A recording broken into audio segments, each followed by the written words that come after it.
Welcome back to Redneck's Dirty Hands. I'm Pete, and today we got a collection of every manufacturer back in the year 2000 that made a 700 muscle sled. You know, if you remember 22 years ago, the Y2K scenario, everybody was worried that the world was going to end at midnight, you know. Most people were worried about that. The rest of us were sitting in our garages drinking a Wobble Pop wondering, whose sled's the fastest, man? So today, throwback 22 years. Let's see.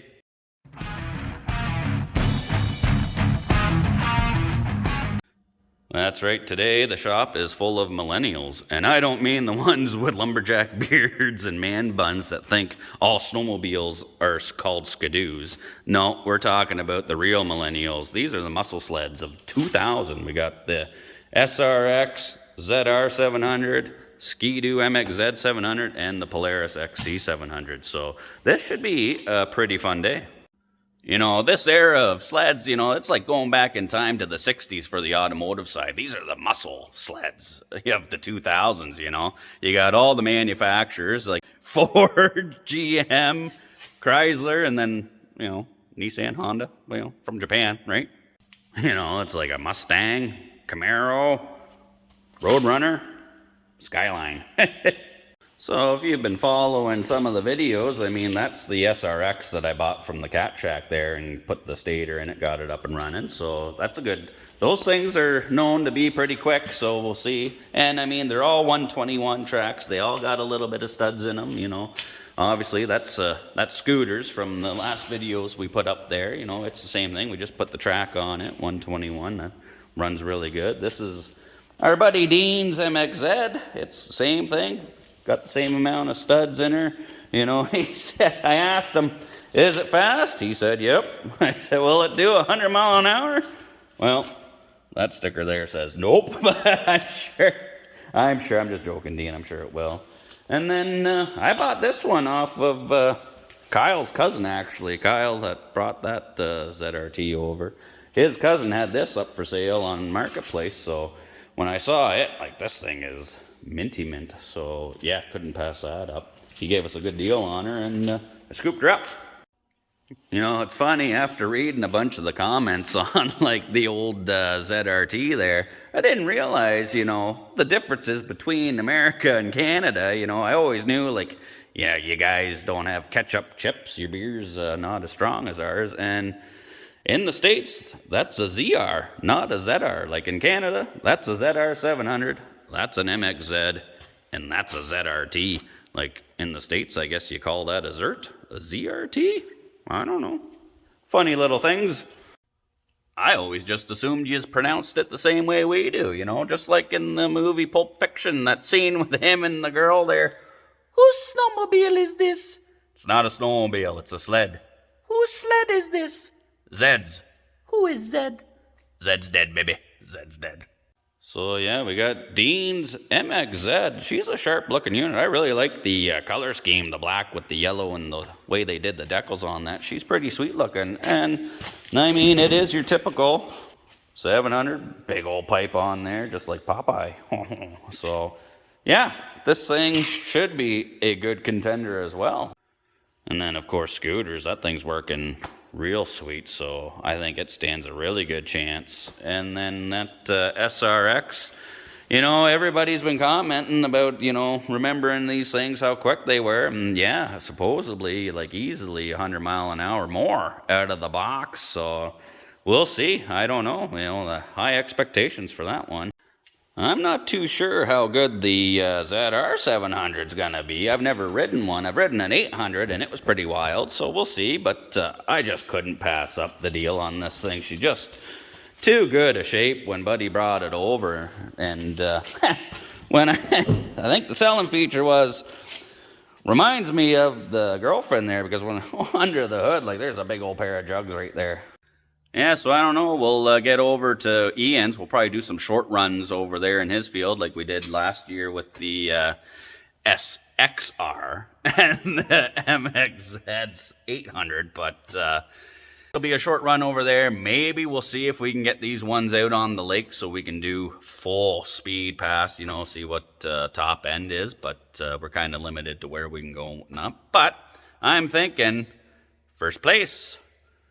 Might be a mix between those two for second. I don't know. And then I think, even though I'm an Arctic Cat lover, I mean, I do love Arctic Cats. That's why I put the Yamaha 4-stroke turbo in my old 2000 T-Cat. You know, Arctic Cat's always had a fast, nice chassis, but Yamaha with those 4-stroke turbos, you can't beat the power and reliability. You know, if they did that back in 2000, that'd be the original Yamaha Cat. 2017, they decided, yeah, that's a great idea. A Yamaha motor and an Arctic Cat chassis, that's the best combination since Shake and Bake, man. You know, what do they call them? Yamaha Cats? Maybe the next time I shake and bake two sleds together, I'll mix an Arctic Cat with a Polaris. Call it a Polar Cat. Or, better yet, an Arctic Ass. Anywho, my mind's wandering, getting off topic here. Back to the sleds of the day here. But unfortunately, I do think this one is going to be last place. And I mean our buddy Nick at Nick Dart Designs Modified made us some special stickers to color code with the sleds. So we got the blue for the Yamaha, green for Arctic Cat, our original red for the Polaris, and yellow for the Skidoo. Let's just get a feel for the difference in sound from machine to machine. Now I know 3 of them are twins, the other one's a triple, but just out of curiosity.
Yeah, they all sound pretty good, but that SRX just sounds horny, man. All right, well, we made her over to McLeanski's with all 4 of the millennials there. We got Scooter, Ian, and a track. This track, I think, from where we're going to be starting to finishing, it's going to be just over 660 feet, so it'll be like usual drag racing length and whatnot. So we'll get some radars, and then we'll do a little heads up, see who comes out on top. Now they say, when it comes to racing, whoever cheats the best without getting caught wins, so I got a little bit of pledge there for McLeanski's seat. Try and hold on, sucker. You can slide right off there. The track turned out pretty nice. It's nice and crisp, so we should get some good speeds. All right, Scooter's gonna be up on his XC. Let's see. There he goes. Let's see what the Polaris will pull.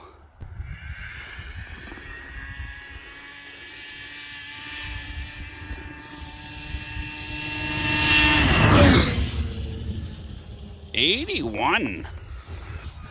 That's not bad. All right, this run here belongs to McLeanski on the ZR 700. Let's see how quick he can go on this old girl. Oh, wait, no, wait. I think we got a phaser coming here. Hold on.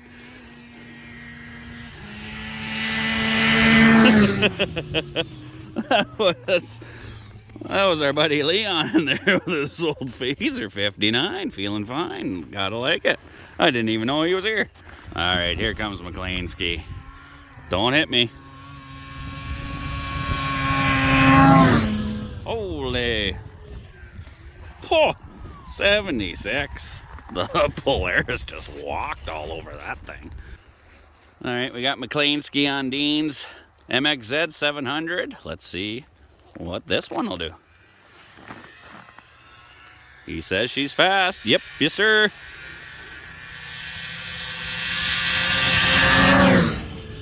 Oh,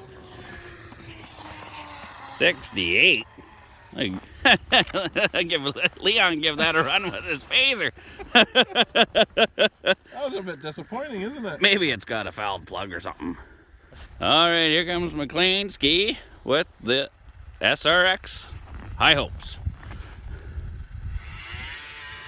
Holy Jesus, don't hit us. Yo, where is he going? Abort. Do it again. That sumbitch dangles. He couldn't hang on to her. You looked scared for a second. And just for the record, McLean Ski wasn't scared. He was just, you know, self-preservation, didn't want to run us over, you know. He's a good friend, right? What was... Well, He's going to say that I got on the SRX after him and did the exact same thing. well, not quite. It was also slower. Okay, whatever. Who does the editing? This guy. Okay, this should be take 2. Put your big boy pants on there, McLean Ski, and give her. Hang on to her. There he goes. Holy Jesus.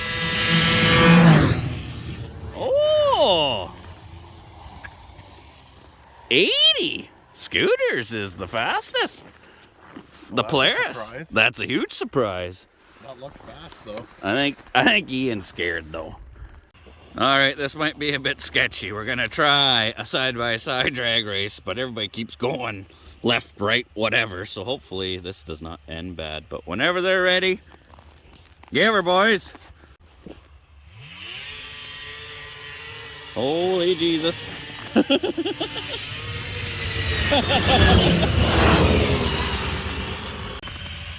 All right, hey, we're gonna try that again. That's Ian on the SRX and Scooter on the 700. Should be a pretty even matchup. I'm surprised that Polaris is actually doing as good as it is, but maybe all you guys commenting about those Polaris big block 700s, you're right. You know, they are pretty quick. All right, we got Ian and Scooter lined up again. Let's see. Robin's racing and everything, but we don't really want to upset and go to the hospital here. Here we go.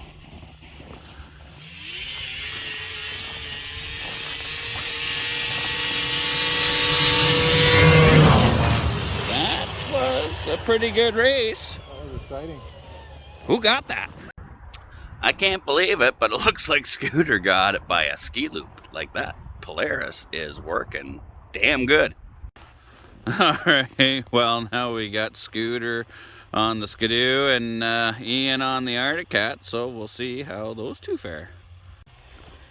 Here we go.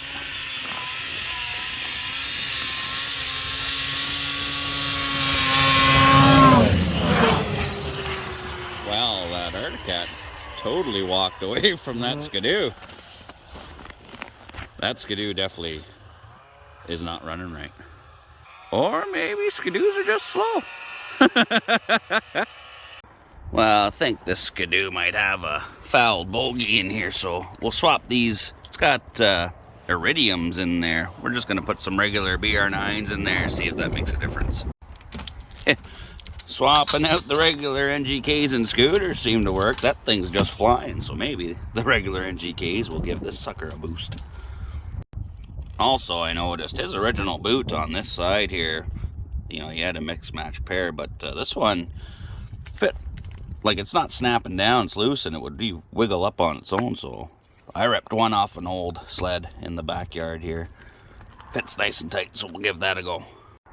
All right, well, we'll see if the plug swap gives the Skidoo another chance here, but I don't want Dean to be disappointed in the performance of his sled in the video, you know what I mean? I want to give her a good go, and it's got a sticker on there that says 94 mile an hour, but right now, all we're seeing is the 69. So we got to see if we can do better than that. Okay, we gotta try a redemption run for Dean Skidoo there, because it was like 10 miles an hour slower than like everything else almost, so that just can't be right. Hopefully the NGKs make the difference here.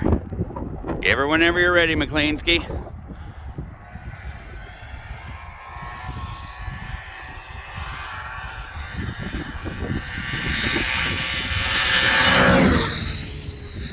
Oh, that's a bit better, 70. Do you think it did any better? Didn't feel much better. It's 70. 70, okay. Yeah, it's a couple mile an hour difference, so the NGKs brought her up a little bit, but Driving around, it feels a bit more open, but I could tell the top speed. It didn't feel anything like the SR. yeah, it's not an SXR, SRX. I don't want to make that mistake. Yeah, well, I guess that's all we're gonna get out of this one today, so that's it for the MXZ, or Z. Alright, just for a comparison, I'll let McLeansky try my Sidewinder there and see what it does.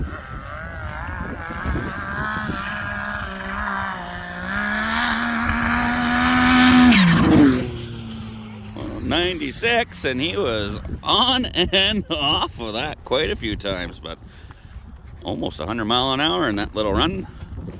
Well, that's night and day. Does that feel a little different than those 700s? Feels different than all of them. I didn't. No, you were on and off it, and it was popping. I might have to adjust the lock on the wastegate there. I think it might be making too much boost, but that was 96 mile an hour, and that little bit, like, guaranteed you'd be able to hit 100 here, no problem. Yeah, I mean, like, I felt like I was in the air a couple of times. Looked good anyway, but yeah. So there's the comparison from the Winder to the 700s. Nice one. All right, well, we're back in the shop, and after Ian did the 96 mile an hour pass on that, it was popping and farting a little bit on the Winder. I took her up and down once or twice to work out the bugs and pulled a 102. No problem at all in the same stretch, so yeah. Well, I mean, after all the running and all that and finding out what each machine was doing in that short distance over at the track, it just doesn't seem right, and I don't want to beat up on Skidoo if it doesn't deserve it. And, you know, I trust my buddy Dean there, and I just don't think this thing is performing to how it should. So even after that plug swap, you know, it came up a couple mile an hour. It seemed to be running okay, but I think we should investigate this just a little bit further, because I think there's something else going on here. So we better pull these NGKs back out. We're going to pop the compression tester on this thing and find out what the real story is. Let's just see. Typically do 5 pulls, wide open throttle. Okay, we'll go with 5 pulls at first just to see wide open throttle as well.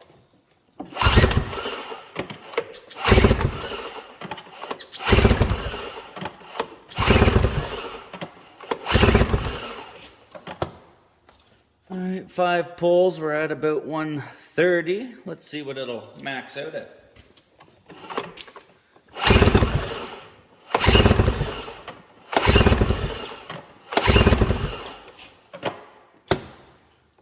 Well, I don't think we're gonna get 140, 145-ish. All right, let's do the same thing on the clutch side now.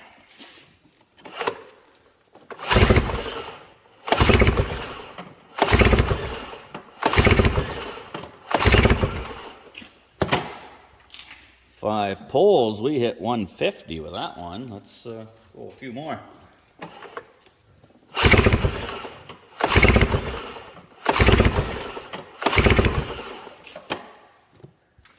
Yeah, this one's building. That's, Jesus, 160? 165? So, quite a bit of difference from the one side to the other.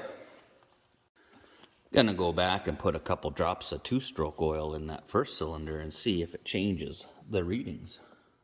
Just a few drops is all you need. Okay, let's see what that cylinder reads now with a little bit of oil in there. 5 pulls.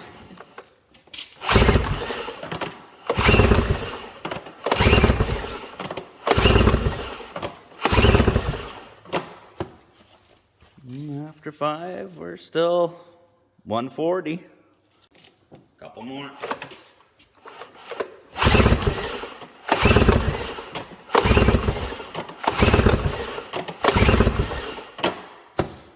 Well, got up to 150. She's not going over that though. Well, I mean, those compression numbers aren't bad. I mean, that's still pretty good. 104. Well, originally it was 130 on the one side with 5 pulls and 150 on the other side. So, that's 20 psi difference right off the bat. And then putting a little bit of oil in there brought it up a bit, to like a 10 psi difference from one side to the other. And by putting that oil in that cylinder and it coming up 10 psi, that's a good sign that that oil is going around the rings, sealing it up a little bit, and that's why the compression came up. So obviously there is a bit of an issue with the piston ring in there. So typically 140 psi, I'd still be good with that, but something's going on, and this thing, slower than molasses, is slower than it should be. So we're gonna have to tear it down for Dean and investigate, just make sure everything's okay, fix whatever it needs to be fixed, and go from there. Obviously, we'll check the power valves too, and it wasn't really revving out the way it should. Like, it was only peaking just over 7,000 RPM and should have been getting more than that. So could be something to do with the difference in compression from one side to the other. Could be clutching. This thing might have a few things, but unfortunately for today, it just did not work out for this Skidoo. It's in the category of a skadon't today. Sorry, Dean. Well, I mean, that's not a fair representation today for Skidoo. I mean, the compression is different from one side to the other, so it's not at its best, It's not a fair, we can't say, that's a good representation of Skidoo. Or maybe we can, BRP, burning rings and pistons since 1959, right? So I guess we'll have another video coming of inspecting and tear down of that one right there. All right, well, I think we're going to have to call it there. I mean, it was a good day. It was a surprising day. I can't believe that Polaris was faster than the SRX, but I mean, who knew, right? They were both working pretty good. They're even in the drag race. The Arctic Cat, it did pretty good, but it was quite a bit slower, like I thought.